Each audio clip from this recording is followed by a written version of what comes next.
Good morning, children. So in last lecture we discussed about the condition of Sri Lanka as well as the condition of Belgium. Then we talked about what happened in Sri Lanka, and in today's lecture we are going to talk about what happened in Belgium. So the name of this topic is accommodation in Belgium. So what is the meaning of accommodation? Accommodation का मतलब होता है कि it is a process in which the people attain a sense of harmony within his environment. That means कि accommodation का मतलब हुआ कि किस तरह से बेल्जियम ने अपने लोगों के बीच हार्मनी लेके आई। हार्मनी का मतलब होता है लोगों के बीच ब्रदरहुड की फीलिंग्स कैसे लेके आए, वो हम देखेंगे इस टॉपिक में, राइट? ओके, सो लोगों के बीच हार्मोनी लाने के लिए बेल्जियम ने क्या किया, बेल्जियम की गवर्नमेंट ने क्या किया? 1970 से लेकर के 1993, that means approximately in 23 years, constitution को 4 बार अमेंड किया गया। 4 बार उसको में थोड़ा सा चेंजेस लाए गए ताकि वहां के जो अलग अलग लोग थे, जो डच स्पीकिंग पीपल थे, फ्रेंच थे, जर्मन थे, उन लोगों के बीच एक ऐसा अरेंजमेंट तैयार किया जाए ताकि वो सभी लोग एक साथ रह सके, राइट? ओके, सो ऐसा कैसे पॉसिबल था? सिंपल सा प्रोसेस था कि जो डिमांड्स मेजोरिटी पीपल, जो डच स्पीकिंग पीपल थे, मांग रहे थे, ठीक है, उनको वो सारा डिमांड फुलफिल कर दिया जाए ताकि वो लोग क्या हो जाए, शांत हो जाए, राइट और नॉट? या फिर जो फेयर डिमांड्स हैं, फेयर डिमांड्स का मतलब जो सच में डच स्पीकिंग पीपल को देना चाहिए, या फिर जो पावर फ्रेंच स्पीकिंग पीपल को देना चाहिए, या फिर जो पावर जर्मन पीपल को देना चाहिए, वो पावर इक्वली शेयर कर दिया जाए। सभी लोगों को अगर पावर को शेयर कर दिया जाएगा, ठीक है, तो क्या होगा, लोगों के बीच किसी तरह के झगड़े नहीं होंगे। तो आप भी देखो कि अगर आप स्कूल आते हो, स्कूल में आपके 4 फ्रेंड हैं, राइट? टेक एन एग्जांपल कि 4 में से जो है 2 लोग जो है, 2 लोगों को आपने डोमिनेट करके रखा है, ठीक है? टेक एन एग्जांपल कि 4 फ्रेंड में से ए बी सी डी में से ए और बी जो है काफी ज्यादा पावरफुल है, and they are rich also, right? And they are always dominating the C and D. आपकी जो फ्रेंड है सी और डी, उनको आप हमेशा डोमिनेट करते हो। डोमिनेट कैसे करते हो? ए पानी लेके आओ, राइट? या फिर जाओ आप जाके मेरा नोटबुक कर दो, घर पे होमवर्क कर दो। इस तरह का डोमिनेशन कौन कर रहा है? ए एंड बी कर रहा है। किसके ऊपर? सी एंड डी के ऊपर। तो डू यू थिंक कि कभी इन दोनों के बीच चांसेस हैं कि इन दोनों के बीच झगड़े होंगे? Yes, there is a chance of conflict, right? तो हार्मनी कैसे बढ़ेगा? सभी लोग जब इक्वल होंगे, राइट और नॉट? सभी के पास कोई किसी को डोमिनेट नहीं करेगा, है ना? सो कभी अगर सी एंड डी ए और बी के लिए पानी ला देता है बोतल भर के, तो कभी ए एंड बी भी पानी भर के ला दे, किसके लिए? सी एंड डी के लिए। अगर ऐसा हो जाएगा तो क्या हो जाएगा, सभी के बीच हार्मनी रहेगी और सभी लोग एक साथ मिलकर रहेंगे, राइट और नॉट? लेकिन अगर कोई एक कम्युनिटी किसी दूसरे कम्युनिटी को डोमिनेट करेगा तो ऐसे सिचुएशन में डिवीजन होने के चांसेस हैं, राइट और नॉट? हो सकता है कि ये 4 दोस्त हैं, कुछ दिन के बाद चारों की दोस्ती टूट जाए, राइट और नॉट?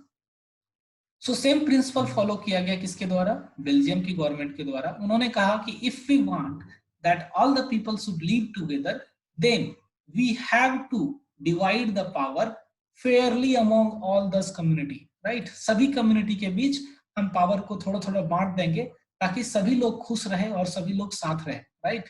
तो उन्होंने क्या किया?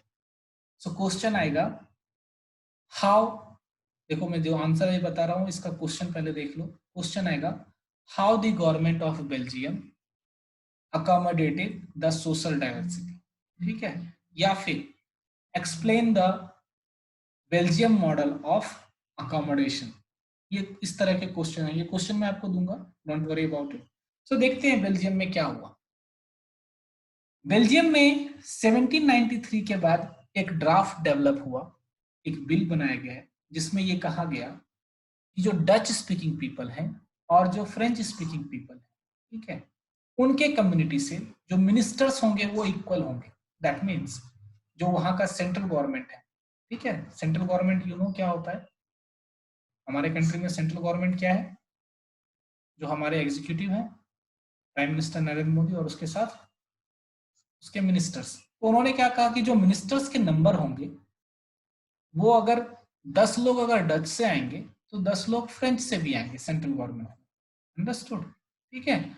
और कुछ लोग जर्मन से भी आएंगे, ठीक है, according to their population of German community, ठीक है। तो बेसिकली आपकी किताब में यही मेंशन किया हुआ है, Dutch and French speaking. So आप यही लिखोगे, equal number of minister in the central government from Dutch and French speaking region. Then कुछ ऐसे स्पेशल लॉज थे, राइट, जिनको चेंज करने के लिए, राइट, दोनों मेंबर का मेजोरिटी सपोर्ट चाहिए होगा। दैट मीन्स कि अगर एक लॉ है, टेक एन एग्जांपल, 10 मिनिस्टर कहाँ के हैं? डच के हैं, और 10 मिनिस्टर कहाँ के हैं? फ्रेंच के हैं, राइट। तो अब इसको टोटल कितने हो गए? 20। अब एक डिसीजन लेना है, कोई एक लॉ है, टेक एन एग्जांपल, मैं एक सिंपल सा लॉ लेता हूँ जीएसटी के बारे में। जीएसटी को चेंज करना है, राइट।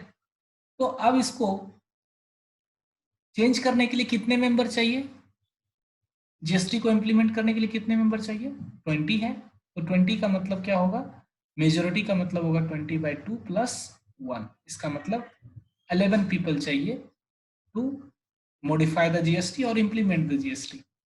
तो उनका कहना था कि 11 मेंबर कुछ इस तरह का होना चाहिए कि कम से कम 6 मेंबर कहां से होना चाहिए? डच से होना चाहिए, ठीक है। और कम से कम 5 या 6 मेंबर कहां से होना चाहिए? फ्रेंच स्पीकिंग मिनिस्टर्स होने चाहिए। तब जाके ये लॉ होगा। ऐसा नहीं कि 10 के 10 लोग कौन है, डच वाले बोल रहे हैं कि हाँ जीएसटी इंप्लीमेंट करो, और फ्रेंच से एक ही है, तो हो गए 11 हो गए। लेकिन ये वाला फॉलो नहीं होगा।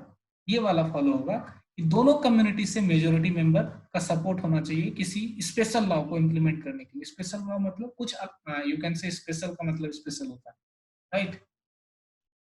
ओके। ताकि कोई भी single community can not make decision unilaterally, ताकि कोई एक जो मेंबर्स हैं, एक कम्युनिटी के मेंबर्स खुद से ही कोई डिसीजन ना ले पाए, ठीक है। तो ऐसे सिचुएशन में क्या हो गया कि जो पावर्स हैं वो डिवाइड हो गया equally among French and Dutch people, right. Okay, next, many powers of central government has been given to the state government, ठीक है। जो central government, as all of you know that हमारे country में भी central government होता है, उसके बाद दूसरा स्टेट गवर्नमेंट होता है, राइट। तो कई सारे पावर्स जो सेंट्रल गवर्नमेंट के पास थे, वो सारे पावर्स, कई सारे पावर्स स्टेट गवर्नमेंट को दे दिया गया, ठीक है। सो स्टेट गवर्नमेंट वहां पर कौन कौन सा था? 2 ही रीजन थे। कौन कौन सा? फ्लैमिश, राइट, और दूसरा वलोन रीजन, राइट। सो दोनों रीजन को पावर दिया गया। किसने दिया? सेंट्रल गवर्नमेंट ने दिया। और this state government was not subordinate to the central government, ठीक है। ऐसा नहीं था कि हर एक ऑर्डर को फॉलो करना पड़ता था स्टेट गवर्नमेंट को, ठीक है।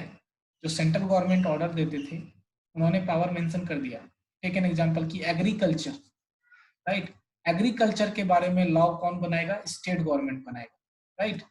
तो अब स्टेट गवर्नमेंट एग्रीकल्चर के ऊपर अगर लॉ बना रहा है तो सेंट्रल गवर्नमेंट उसको ये नहीं बता सकता है कि एग्रीकल्चर के ऊपर क्या लॉ बनाना है। ये किसका डिसीजन होगा? स्टेट गवर्नमेंट का। ओके, पहला पॉइंट हो गया। दूसरा पॉइंट भी मैंने डिस्कस कर दिया। Third point, Brussels has a separate government in which both community has the equal representation. देखो ब्रुसेल्स में जो है क्या हुआ, मैंने बताया था ब्रुसेल्स एक सिटी थी जहां पर की 80% पीपल कौन थे? French people, right. और 20% पीपल कौन थे? डच पीपल, ठीक है। तो अगर हम ब्रुसेल्स के कंपोजिशन को देखें, ये जो सिटी है यहाँ पर जो गवर्नमेंट होगी, ठीक है, तो कैसा होना चाहिए? यहाँ पर अगर 10 मिनिस्टर हैं तो 8 कहाँ से होना चाहिए? फ्रेंच से होना चाहिए। और 2 कहाँ से होना चाहिए? डच से होना चाहिए, है ना। 20% पीपल है तो 2 मिनिस्टर डच से होना चाहिए, और 80% दैट मीन्स 8 पीपल कहाँ से होना चाहिए? फ्रेंच स्पीकिंग मिनिस्टर्स होने चाहिए। लेकिन ऐसा नहीं हुआ। बेल्जियम ने कहा कि यहाँ पर क्या होगा? बराबर बराबर होंगे। दैट मीन्स अगर 10 मिनिस्टर हैं, 10 मिनिस्टर्स हैं, तो 5 मिनिस्टर्स कौन होंगे? फ्रेंच होंगे, और 5 मिनिस्टर कौन होंगे? डच होंगे, राइट। और बदले में जो डच पीपल थे, डच पीपल ने क्या कहा, ये कौन था, डच पीपल मेजोरिटी में था, मैंने बताया 59% पूरे कंट्री में मेजोरिटी कौन था, डच, एंड फ्रेंच कितने थे पूरे कंट्री में, 40%, राइट। तो डच ने कहा कि ओके, अगर आप ब्रुसेल्स में ऐसा करोगे कि 5-5 मिनिस्टर्स आप बराबर बराबर मुझे दोगे, तो मैं भी क्या करूंगा, पूरे कंट्री में आपको कहता हूँ, फ्रेंच वाले को कहा कि आप क्या कीजिए, जो नंबर ऑफ मिनिस्टर है सेंट्रल, यहाँ पर सेंट्रल गवर्नमेंट में रिप्रेजेंटेशन जो होगा वो भी बराबर बराबर कर लीजिए, मतलब कि पूरे कंट्री में अगर 10 मेंबर अगर डच के होंगे तो 10 मेंबर फ्रेंच के भी होंगे, राइट। सो बेसिकली सिंपल सी बात है कि दोनों ने बराबर बराबर कर, right. And last point is a third kind of government called community government, एक तीसरा तरह का गवर्नमेंट बनाया गया, कम्युनिटी गवर्नमेंट। इस गवर्नमेंट का काम था हर एक पर्टिकुलर कम्युनिटी के जो कल्चर है, जो लैंग्वेज है, उसको प्रोटेक्ट करना। अब ये कम्युनिटी गवर्नमेंट कैसे चुना जाता था, कम्युनिटी गवर्नमेंट को अगर डच, तीन कम्युनिटी गवर्नमेंट हो गए, डच, दूसरा French community government, and third German community government. उन्होंने कहा कि जो डच की कम्युनिटी गवर्नमेंट होगी, इनको जो चुनेंगे वो कौन चुनेंगे, सिर्फ डच पीपल चुनेंगे, चाहे वो डच कहीं भी हो, पूरे कंट्री में जहां भी रहते हो, वो क्या करेंगे, एक सेपरेट गवर्नमेंट चूज करेंगे जिसको हम क्या कहेंगे, कम्युनिटी गवर्नमेंट। फ्रेंच पीपल, यहाँ पर फ्रेंच कम्युनिटी गवर्नमेंट को चुनने के लिए सिर्फ फ्रेंच पीपल वोट देंगे, जर्मन कम्युनिटी गवर्नमेंट को चुनने के लिए सिर्फ जर्मन पीपल वोट देंगे, राइट। तो तीनों का एक एक कम्युनिटी गवर्नमेंट बन गया, और इन गवर्नमेंट का क्या काम होगा, to protect the language and culture of Dutch, to protect the language and culture of French, to protect the language and culture of German, right. So no matter where they live, right, तीनों country के, तीनों community के लोग अपने अलग अलग community government को vote करेंगे, राइट। और वो क्या करेंगे, काम क्या होगा इस गवर्नमेंट का, culture, education, language related issue को देखना, right. So this is how the Belgium solve the problem, and now Belgium become a very calm country, जहां पर कि किसी तरह का कोई कॉन्फ्लिक्ट नहीं है, ठीक है। तो इन्होंने क्या किया, 4 स्टेप्स लिए और कंट्री को एक पीसफुल कंट्री बनाया, राइट। सो आंसर आप क्या लिखोगे, आंसर आपको इतना ही लिखना है, ठीक है। यहाँ से लिखना है, पहला पॉइंट लिखना है, the number of Dutch and French speaking ministers shall be equal in the central government, right. Some special law require the support of majority of members from each linguistic group, इतना ही लिखना है, ये point पहला हो गया। Then many of the power many power of the central government have been given to state government, यहाँ तक लिखना है, right. The state government are not subordinate to central government, ये सेकंड पॉइंट हो जाएगा। थर्ड पॉइंट आपको लिखना है, Brussels has a separate government in which both the communities have equal representation, यहीं तक लिखना है, इसके बाद वाला पॉइंट नहीं लिखना है। लास्ट में there is a third kind of government called community government is elected by people belonging to one language community, right, इतना तक लिखना है। सो ये 4 पॉइंट आपके हो जाएंगे। This is very important question, you need to remember it. Coming to the next topic, देखो यहाँ पर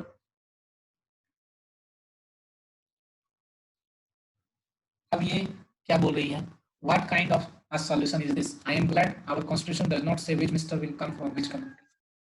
सो क्या आपको लगता है कि ये सही बोल रही है, इसका कहना है कि ये किस तरह का सॉल्यूशन हुआ बेल्जियम में, कि ये बताया जा रहा है कि कौन सा मिनिस्टर कौन से कम्युनिटी से आएगा। हमारे कंट्री में तो ऐसा नहीं है, हमारे कंट्री में ऐसा है क्या, जरूरी है क्या कोई मिनिस्टर किसी कम्युनिटी से आएगा, ठीक है। तो थिंक अबाउट इट, राइट, क्या कहना चाह रही है।